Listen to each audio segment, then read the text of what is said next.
This is the ultimate bucket list activity in Alaska. It's the Glacier Bay Boat Tour, an all-day adventure that will give you a chance to connect with the heart of Alaska. You start off at 7 a.m. and then you find your seat on either the inside or the outside.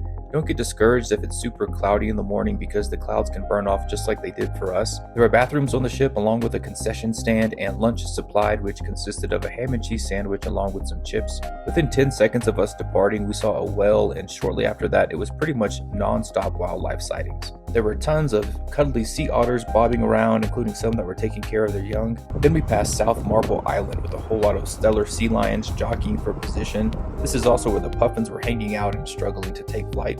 We want to stay close to the park rangers because they have a ridiculous eagle eye for spotting the wildlife. It's so easy to miss these things, like the tiny mountain goats up on the cliff. The highlight for me was seeing a grizzly bear prowling the rocky shore, and at the same time hundreds of giant sea stars clinging to the rocks. We also saw a few black bears roaming around and tons of whales, including a lot of humpback whales and also even killer whales.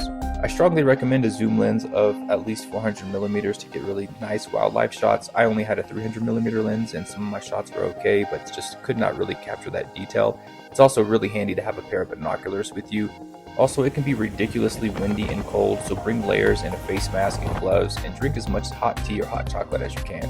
Beyond the wildlife, the scenery is just jaw-dropping. It's some of the most dramatic you will ever see. Snow-capped mountains, turquoise waters, and of course plenty of glaciers. As you approach the glaciers, it will get noticeably colder and you'll see pieces of ice just kind of floating around, maybe even with wildlife on them. It's truly a stunning encounter once you get close to them. If you're lucky, you may even witness some calving, which is a spectacular sight as massive chunks of ice fall hundreds of feet and crash into the water. This was absolutely one of the top things I've ever done, and if you head to Alaska, I would try to prioritize it. For more travel content for the curious, be sure to follow upon arriving.